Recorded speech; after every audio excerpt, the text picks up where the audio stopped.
अवधूत कीर्तन श्री गुरुदेव दत्त श्री स्वामी समर्थ।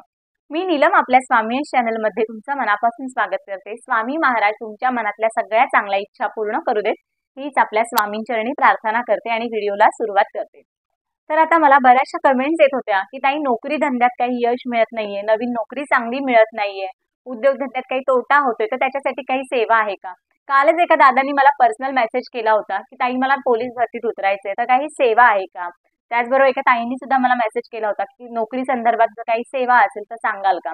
तर आपल्याला नोकरी संदर्भात सेवा म्हणजे नित्य सेवा जी आहे स्वामींची ती तर करायचीच आहे। श्री स्वामी चरित्र सारामृतातले ते 3 अध्याय आपण जे रोज वाचतो, त्याचबरोबर 11 माळ श्री स्वामी समर्थ ही जी नित्य सेवा आहे ती तुम्हाला रोजच करायची आहे। परंतु अगदीच तुम्हाला चांगली नोकरी नाहीये, तुम्ही घरात बसला आहात, शिक्षण असूनही तुम्हाला यश मिळत नाहीये, इंटरव्ह्यूला जाऊन सुद्धा तुम्हाला नोकरीसाठी बोलवत नाहीये, उद्योगधंद्यात काही ना काहीतरी तोटा होतोय, तर काय करता येईल? तर अशी सेवा मी तुम्हाला आजच्या व्हिडिओमध्ये सांगणार आहे। तर व्हिडिओ शेवटपर्यंत बघा, स्किप करू नका, म्हणजे तुम्हाला प्रत्येक सेवा व्यवस्थित समजतील। आणि अगदी जर नाही समजलं तर मला व्हिडिओ खाली कमेंट्स करा, मी तुम्हाला प्रत्येक कमेंट्सद्वारे उत्तर देण्याचा नक्की प्रयत्न करेन। आणि नाही जर समजलं तर मला पर्सनली मेसेज करा इन्स्टावरती, मी तुम्हाला उत्तर देण्याचा प्रयत्न करेन। तर आता बघा, आपल्याला प्रयत्न करायचेच आहेत। असं नाही की आपण फक्त आध्यात्मिक मार्ग निवडला, देवाचं केलं, स्वामींचं नाव घेतलं आणि नोकरी माझ्याकडे चालत येईल। तुम्हाला परिश्रम करायचेच आहेत, कष्टाला कुठेच तोड नाही। जेव्हा आपण कष्ट करू तेव्हाच आपल्याला एखादी गोष्ट मिळत असते। असं नाही की मी आज स्वामींची सेवा केली आणि मी हातावर हात ठेवून बसून राहीन करत आणि मी वाट बघत बसेन की मला समोरून फोन येतोय का नोकरीचा। तर असं नाही, तुमचे जे प्रयत्न आहे ते तुम्हाला करायचेच आहेत। आता बघा, कधी कधी माणूस खूप परिश्रम करतो, खूप कष्ट करतो, परंतु त्याला यश मिळत नाही। मग ते असं का होतं? तर त्याला नशिबाची साथ मिळत नाही। जर तुम्ही आध्यात्मिक मार्ग निवडाल, आध्यात्मिक तुम्ही सेवा काही कराल, तर तुम्हाला नशिबाची साथ मिळते, कारण तुमचं गुरूंचं पाठबळ त्या तुमच्या पाठीशी असतं आणि त्याच्यासाठीच आपल्याला ह्या काही ना काहीतरी आध्यात्मिक सेवा करायच्या असतात। म्हणून कधीही तुम्हाला आता परीक्षेत यश वगैरे जर मिळत नसेल तर अभ्यास तुम्हाला करायचाच आहे। तुम्हाला नोकरी मिळत नसेल तर तुम्हाला ती नोकरी शोधायचीच आहे, परंतु स्वामीरायांसमोर साकडं घालून किंवा जे काही आध्यात्मिक मार्ग आहे ते तुम्हाला चालू करायचे, सेवा चालू करायची आणि तुमच्याकडे एकीकडे तुम्हाला तुमचे परिश्रम सुद्धा करायचे, म्हणजे त्या परिश्रमांना फळ देण्याचं किंवा त्या परिश्रमांना यश येण्याचं काम आपले स्वामी महाराज करत असतात। तर त्याच्यामुळे यश येण्यासाठी परिश्रम कराच। आणि असं नाही, बघा मी तुम्हाला प्रत्येक व्हिडिओमध्ये सांगते की आपल्याला कष्ट करायचे आहेत, पण त्याचबरोबर मी आज तुम्हाला सांगते की तुम्ही एखादी जर सेवा करायला घेतल्यात स्वामींची तर तुम्हाला ती कंटिन्यू ठेवायची आहे। म्हणजे अशा संकल्पयुक्त सेवांचं नाही मी सांगत आहे, पण रेग्युलर जी आपण आता स्वामींची नित्य सेवा करतो तर ती तुम्हाला काहीही झालं तरी तुम्हाला ती रोज ठेवायची। जेव्हा तुम्ही 3-4 वर्ष सलग जेव्हा तुम्ही त्या सेवेत एकदम मुरता, जेव्हा तुम्ही पूर्ण रममाण होऊन जेव्हा सेवा तुमची आयुष्याचा एक भाग बनतो, तेव्हा तुमच्या प्रयत्नांना यश मिळतं। तुम्ही देवळात जाता, पाया पडता, तर तुमच्या मागे तुमचा देव उभा राहतोच।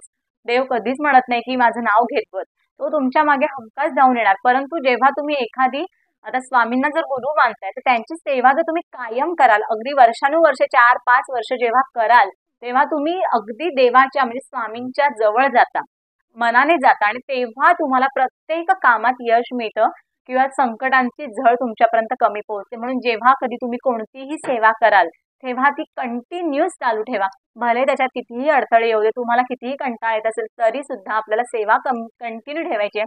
जेव्हा तुम्ही सेवेत मुरत जाल 4-5 वर्षांनी, तेव्हा तुम्ही स्वामींच्या अगदी जवळ जाल, मनाने अंतःकरणाने जवळ जाल आणि तुम्हाला तुमच्या प्रत्येक सेवेचा मोबदला मिळत जाईल किंवा तुम्हाला तुमचं प्रयत्नांना यश येत जाईल। तर आता नोकरी जर मिळत नाहीये तर काय सेवा करू शकता, तर तेच आपण आता ह्या व्हिडिओमध्ये बघूया। आता श्री स्वामी चरित्र सारामृत हे प्रत्येकाला माहिती आहे, रोज आपण नित्य सेवेमध्ये श्री स्वामी चरित्र सारामृताचे 3 अध्याय म्हणत असतो, म्हणजे क्रमशः वाचत असतो। त्याचप्रमाणे तुम्हाला जर नोकरी जर मिळत नसेल तर काय करायचं? संकल्प करायचा आणि संकल्पयुक्त सेवा करताना तुम्हाला मांसाहार आणि मद्यपान बंद ठेवायचे। कोणतीही जेव्हा संकल्पयुक्त सेवा कराल त्या तुम्हाला मांसाहार पूर्णतः बंद ठेवायचे। तर आता आता किती दिवस तुमची सेवा करायची ही? तर बघा, संकल्प कसा करायचा, कधी करायचा हे प्रत्येकाला माहिती आहे। जर माहिती नसेल तर आपल्या चॅनेलवरती त्याचा स्पेशल व्हिडिओ आहे, तो जाऊन बघा, म्हणजे तुम्हाला बरेचसे प्रश्न कळतील।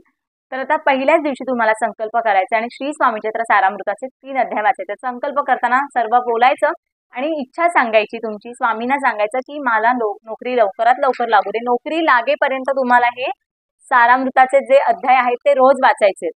तर आज तुम्ही 1, 2, 3 वाचले तर 4, 5, 6, 7, 8, 9 असे क्रमशः तुम्हाला अध्याय वाचत जायचे। यामध्ये टोटल 21 अध्याय आहे. तर तुमचे 7 दिवसात तुमचं एक पारायण पूर्ण होतं. त्याचबरोबर रोज तुम्हाला श्री स्वामी समर्थ 11 माळ जप करायचं आहे आणि 11 माळच करा. मग त्याच्यात 1 वेळा करू का ताई, 2 वेळा करू का, तर असं करू नका. जर तुम्हाला खरंच यश हवंय, तर तुम्हाला खरंच नोकरीची एवढी खूप आस आहे, तर तुम्ही एवढ्या सेवा करून बघा. काही याला वेळ लागत नाही. बघा तुम्ही सारामृताचे 3-3 अध्याय वाचायला कितीचा वेळ लागतो. 11 माळ श्री स्वामी समर्थ जप करायला जास्तीत जास्त 10 ते 15 मिनिटं लागतात. खूप छोट्या सेवा आहेत, परंतु अतिशय प्रभावी सेवा आहेत. तर ह्या 2 ज्या सेवा आहेत त्या संकल्पयुक्त करायच्या.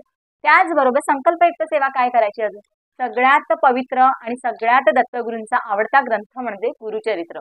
गुरुचरित्राचं पारायण आपण प्रत्येक वेळी करत असतो. आता मार्गशीर्ष महिन्यात करतो, स्वामी पुण्यतिथीच्या वेळेला आपण गुरुचरित्राचं पारायण हे करत असतो. आता तुम्ही सुद्धा घरात पारायण कधी झालं असेल, केलं असेल, ज्यांनी नसेल केलं त्यांनी यासाठी नक्की अनुभव घेण्यासाठी पारायण करून तर बघा, हमखास यश तुम्हाला मिळेल. तर कसं करायचं, 3 पारायण आपल्याला करायचे. गुरुचरित्राची आपल्याला 3 पारायण करायचे आणि पारायण करताना 7 दिवसांचंच पारायण करायचे. मग 3 दिवसाचं करू का, 1 दिवसाचं करू का, तर असं नका करू. 7 दिवसाचंच तुम्हाला हे पारायण करायचे.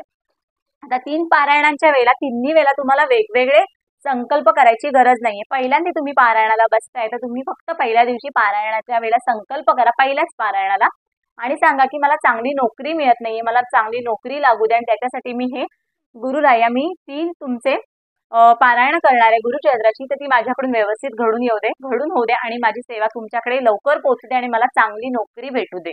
अशा प्रकारे तुम्हाला संकल्प करायचा आहे. संकल्प कसा सोडायचा ते तुम्ही बघा व्हिडिओमध्ये. त्याप्रमाणे संकल्प सोडा, इच्छा सांगा आणि गुरुचरित्राच्या पारायणाला बसा.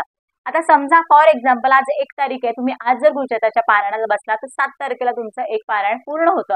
तर लगेचच दुसऱ्या दिवशी 8 तारखेला तुम्ही दुसऱ्या पारायणाला सुद्धा बसू शकता. ते 14ला झालं की 15ला तुम्ही बसून 21ला तुमची समाप्ती होऊ शकते. असे 21 दिवसात तुम्ही 3 पारायण सलग करू शकता. तुमची 3 दिवसात म्हणजे 3 पारायण पूर्ण होईपर्यंत तुम्हाला नक्कीच नोकरी लागलेली असेल, हे मी तुम्हाला शब्द देते. फक्त सेवा करताना मनापासून सेवा करा, स्वामींवर 100% विश्वास ठेवा आणि सेवेला बसा. तर ही झाली संकल्पयुक्त सेवा. आणि गुरुचरित्राचं जेव्हा पारायण घरात करता तेव्हा तुम्हाला सर्वांनाच पूर्ण घरात तुम्हाला मांसाहार आणि मद्यपान वर्ज्य आहे. कोणीच करायचं नाहीये, घरात मांसाहार करायचं नाही, मद्यपान आणायचं नाही किंवा बाहेर जाऊन कोणीच काही खायचं सुद्धा नाही, अगदी घरातल्या इतर सदस्यांनी सुद्धा.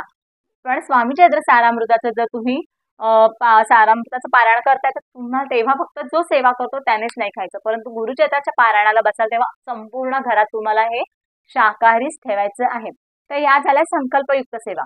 आणि आता पुढच्या ज्या सेवा आहेत त्या संकल्पयुक्त नाही केल्या तरी चालेल. तर त्याच्यात काय काय आहे, आता जे श्री सूक्त आहे आपलं संस्कृत मधलं, हरि ओम हिरण्यवर्णाम हरिणी सुवर्ण रजसस्रजाम चंद्राम हिरण्यम लक्ष्मी जात वेदोम आवह, हे जे संस्कृत मधलं श्री सूक्त आहे ते तुम्हाला रोज 1 वेळा म्हणायचंय.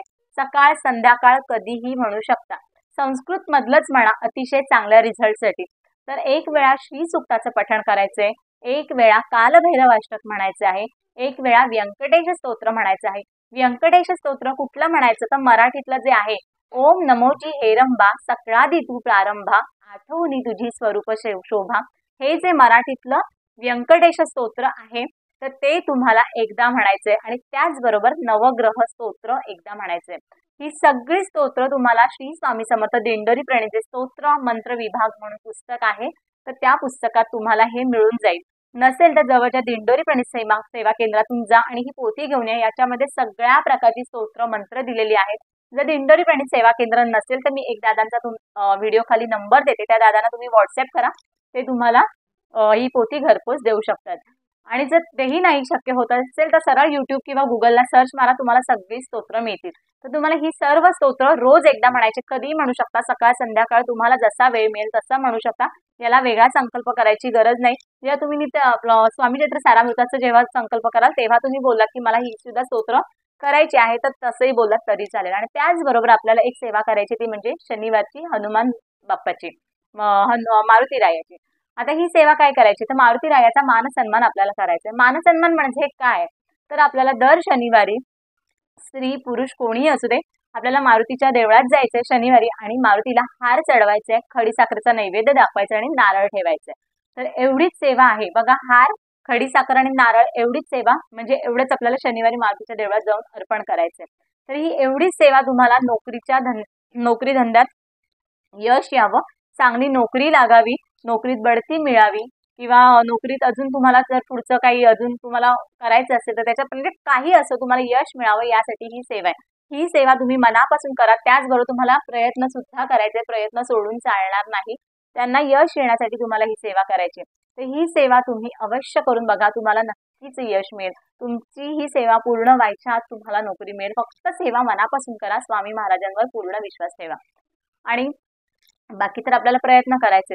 त्याचबरोबर उद्योगधंद्यात सुद्धा यश मिळत नसेल, काही अडचणी असतील, कटकटी असतील, त्याच्यासाठी सुद्धा तुम्ही ही सेवा करून बघा. नक्की तुम्हाला यश येईल. आणि मी स्वामींचरणी तीच प्रार्थना करेन की स्वामी महाराज तुमची जी काही अडचण असेल, जी काही तुमच्या मनातली इच्छा असेल ती स्वामी लवकर पूर्ण करू देत. हीच स्वामींचरणी प्रार्थना. आता व्हिडिओ इथेच थांबवते. जर व्हिडिओ आवडला असेल तर व्हिडिओला लाईक करा, शेअर करा, कमेंट करा आणि चॅनलवर जर नवीन असाल तर चॅनलला सबस्क्राईब करा.